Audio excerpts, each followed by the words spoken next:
Bonsoir à tous et bienvenue sur D8 pour un nouveau voyage au bout de la nuit, une nouvelle soirée littéraire. Alors ce soir, je vais donc continuer la lecture de La Terre d'Émile Zola. Émile Zola, donc, qui est un des écrivains, journalistes français les plus publiés, les plus commentés, les plus lus au monde. On dit de lui qu'il est aussi le chef de file du naturalisme, au-delà de l'écrivain.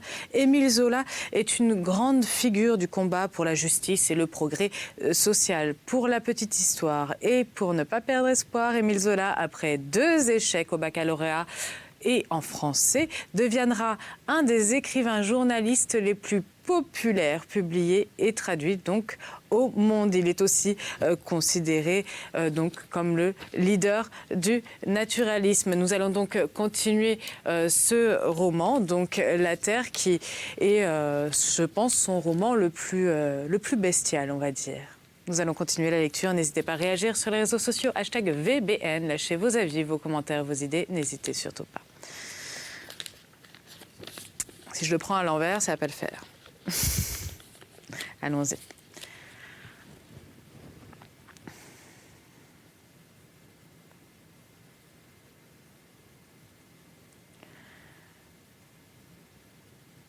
En l'écoutant, la face épaisse et suante de l'abbé Godard se transfigurait d'une bonté esquisse.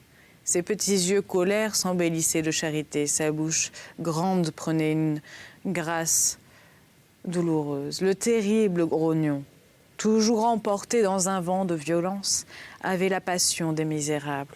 Leur donnait tout, son argent, son linge, ses habits, à ce point qu'on n'aurait pas trouvé en Beauce un prêtre ayant une soutane plus rouge et plus reprisée. Il se fouilla d'un air inquiet, glissa à Palmyre une pièce de 100 sous. Tenez, cachez ça, je n'en ai pas pour les autres. Et il faudra que je parle encore à la grande puisqu'elle est si mauvaise. Cette fois, il se sauva. Heureusement, comme il suffoquait en remontant la côte. De l'autre côté de l'Ègre, le boucher de Gazoche, le doyen, qui rentrait, le prit dans sa carriole. Et il disparut au ras de la plaine, secoué avec la silhouette dansante de son tricorne sur le ciel livide. Pendant ce temps, la place de l'église s'était vidée. Fouan et Rose venaient de redescendre chez eux, au Grosbois, où Grosbois se trouvait déjà. Un peu avant 10 heures, Delhomme et Jésus-Christ arrivèrent à leur tour. Mais on attendit en vain Buteau jusqu'à midi. Jamais ce sacré original ne pouvait être exact. Sans doute, il s'était arrêté en chemin, à déjeuner quelque part. On voulut passer outre, puis la sourde peur qu'il inspirait avec sa mauvaise tête fit décider qu'on tirerait les lots après le déjeuner, vers 2 heures seulement. Grosbois, qui accepta des fois un morceau de lard et un verre de vin, acheva la bouteille, en entama une autre, retombé dans son état d'ivresse habituel. À 2 heures, toujours pas de Buteau. Alors Jésus-Christ, dans le besoin de Godaille, qui alanguissait le village par ce dimanche de fête, vint passer devant chez Macron en allongeant le cou, et cela réussit.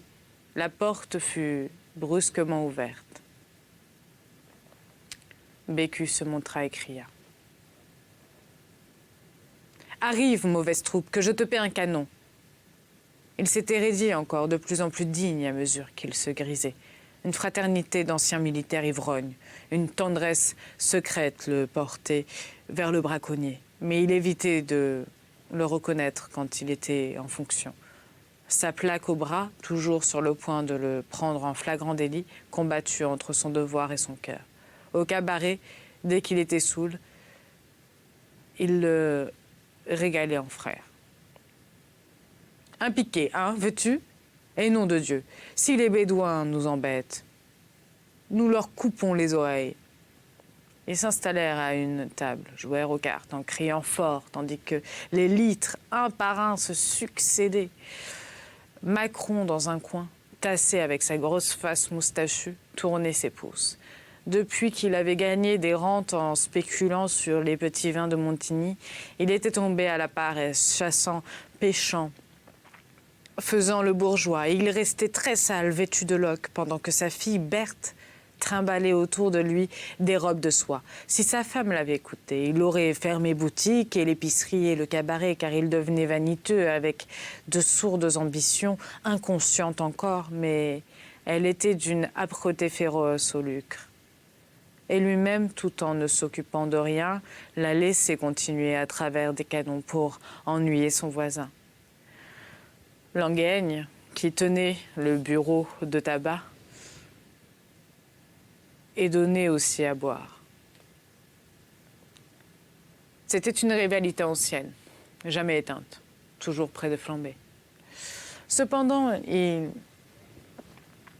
y avait des semaines où l'on vivait en paix. Et justement, Langaigne entra avec son fils, Victor, un grand garçon gauche, qui devait bientôt tirer au sort. Lui, très long, l'air figé, ayant une petite tête de chouette, sur de larges épaules osseuses, cultivait ses terres, pendant que sa femme pesait le tabac et descendait à la cave. Ce qui lui donnait une importance, c'était qu'il rasait le village et coupait les cheveux, un métier rapporté du régiment qu'il exerçait chez lui, au milieu des consommateurs, ou encore à domicile, à la volonté des clients. Eh bien, cette barbe, est-ce pour aujourd'hui, compère ? Demanda-t-il dès la porte. Tiens, c'est vrai, je t'ai dit de venir, s'écria Macron. Ma foi, tout de suite, si ça te plaît. Il décrocha un vieux plat à barbe, prit un savon et de l'eau tiède, pendant que l'autre tirait de sa poche un rasoir grand comme un coutelas. Il se mit à repasser sur un cuir fixé à l'étui. Mais une voix glapissante vint de l'épicerie voisine. « Dites donc !» criait Coëlina. « Est-ce que vous allez faire vos saletés sur les tables ?»« Ah non, je ne veux pas, chez moi, qu'on trouve du poil dans les verres. » C'était une attaque à la propreté du cabaret voisin, où l'on mangeait plus de cheveux qu'on ne buvait de vrai vin, disait-elle. « Vends ton sel et ton poivre et fiche-nous la paix, » répondit Macron, vexé de cette algarade devant le monde. Jésus-Christ et Bécu ricanèrent, mouchés la bourgeoise, et lui commandèrent un nouveau litre, qu'elle apporta furieusement, sans une parole. Il battait les cartes, il les jetait sur la table violemment, comme pour assommer.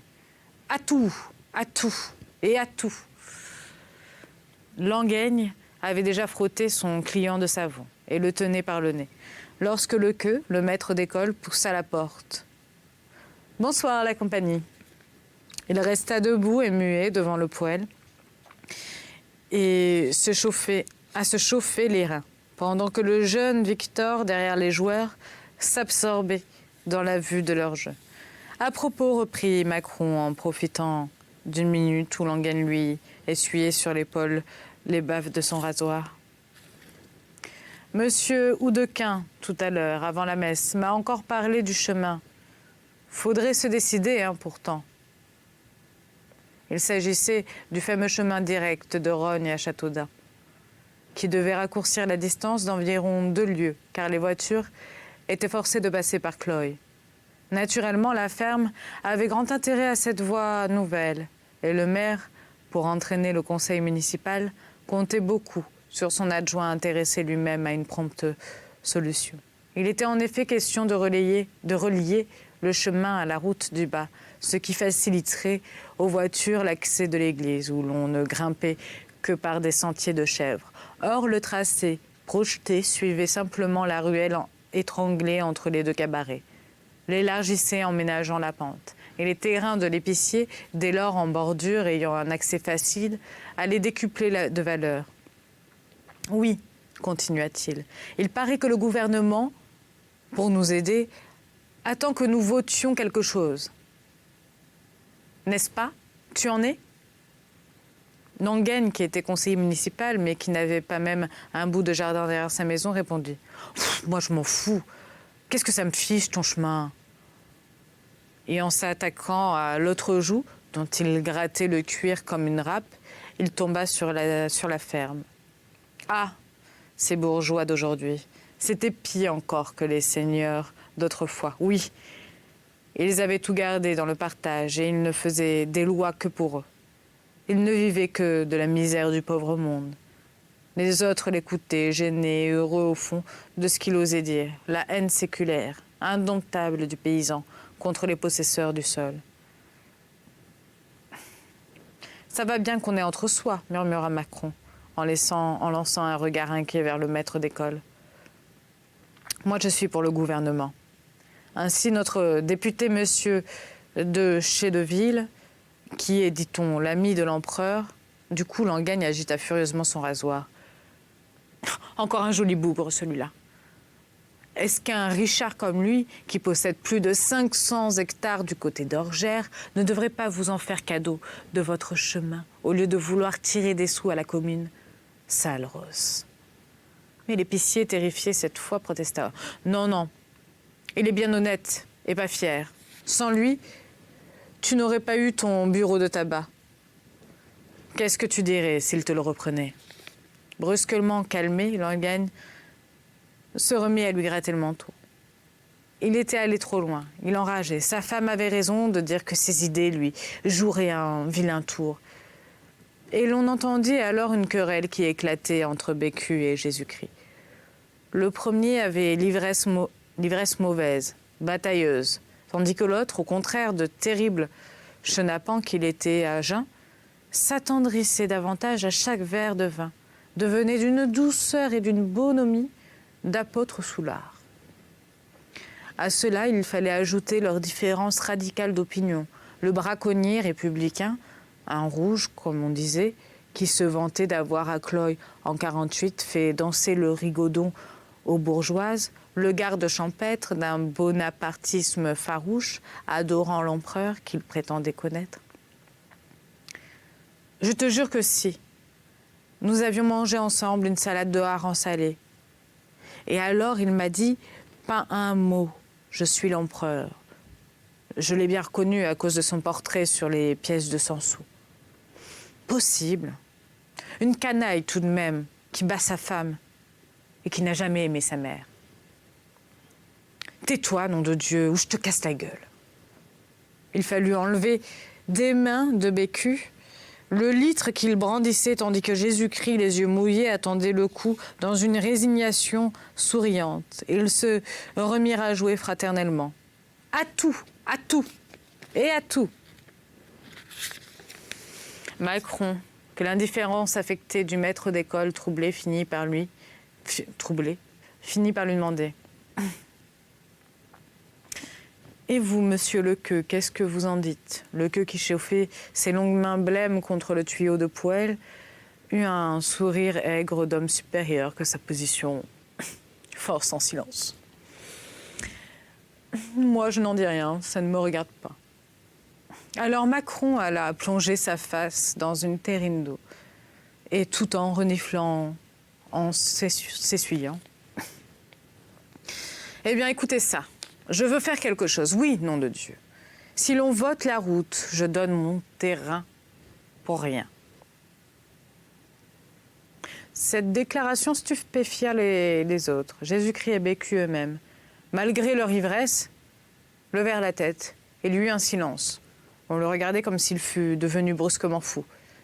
Et lui, fouetté par l'effet produit, les mains tremblantes pourtant de l'engagement qu'il prenait, ajouta « Il y en aura bien un demi-arpent. Cochon qui s'en dédie. C'est juré. » Langagne s'en alla avec son fils, Victor, exaspéré et malade de cette largesse du voisin. La terre ne lui coûtait guère. Il avait assez volé le monde. Macron, malgré le froid, décrocha son fusil, sortit voir s'il rencontrerait un lapin aperçu la veille au bout de sa vigne. Et il ne resta que Lequeux qui passait là ses dimanches sans rien boire et que les deux joueurs acharnés, le nez dans les cartes. Des heures s'écoulèrent. D'autres paysans vinrent et repartirent. Vers 5 heures, une main brutale poussa la porte et Buteau parut, suivi de Jean, dès qu'il aperçut Jésus-Christ. Il cria. « J'aurais parié 20 sous. Est-ce que tu te fous du peuple ?» Nous attendons. Mais l'ivrogne bavant et s'égayant répondit « Hé, sacré farceur, c'est moi qui t'attends.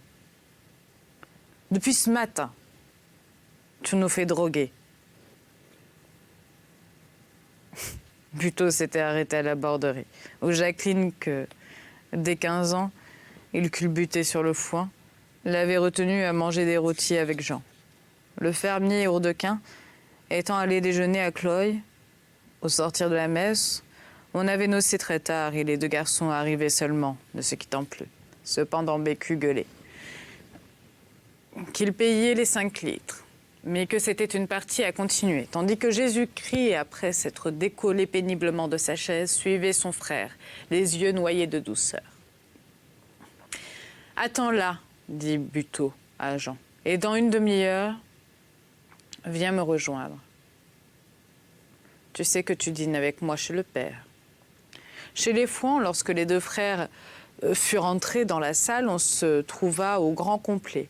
Le père debout, baissait le nez. La mère assise près de la table qui occupait le milieu, tricotée de ses mains machinalement. En face d'elle, Grosbois avait tant bu et mangé qu'il s'était assoupi, les yeux à demi ouverts, tandis que plus loin, sur 2 chaises basses, Fanny et Delhomme attendaient patiemment. Et chose rare, dans cette pièce enfumée, aux vieux meubles pauvres, aux quelques ustensiles mangés par les nettoyages, une feuille de papier blanc, un encrier, une plume étaient posés sur la table à côté du chapeau de l'arpenteur. Un chapeau noir, tourné aux roues, monumental, qu'il trimballait depuis 10 ans sous la pluie et le soleil. La nuit tombée, l'étroite fenêtre donnait une dernière lueur boueuse, dans laquelle le chapeau prenait une importance extraordinaire, avec ses bords plats et sa forme d'urne. Mais Grosbois, toujours à son affaire, malgré son ivresse, se réveilla en bégayant. « Nous y sommes. Je vous disais que l'acte est prêt. J'ai passé hier chez M. Bahullage, qui me l'a fait voir. Seulement les numéros des lots sont restés en blanc à la suite de vos noms. Nous allons donc tirer ça et le notaire n'aura plus qu'à les inscrire pour que vous puissiez, samedi, signer l'acte chez lui. » Il se secoua, haussa la voix.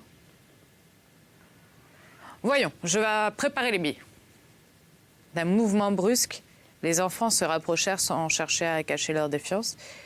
Ils le surveillaient et étudiaient ses moindres gestes comme ceux d'un faiseur de tours capable d'escamoter les parts. D'abord de ses gros doigts, tremblants d'alcoolique, il avait coupé la feuille de papier en 3. Puis maintenant, sur chaque morceau, il écrivait un chiffre. 1, 2, 3. Très appuyé, énorme. Et par-dessus ses épaules, tous suivaient la plume. Le père et la mère eux-mêmes hochaient la tête, satisfaits de constater qu'il n'y avait pas de tricherie possible. Les billets furent pliés lentement et jetés dans le chapeau. Un silence régna, solennel. Au bout de 2 minutes, 2 grandes minutes, Grosbois dit « Faut vous décider pourtant.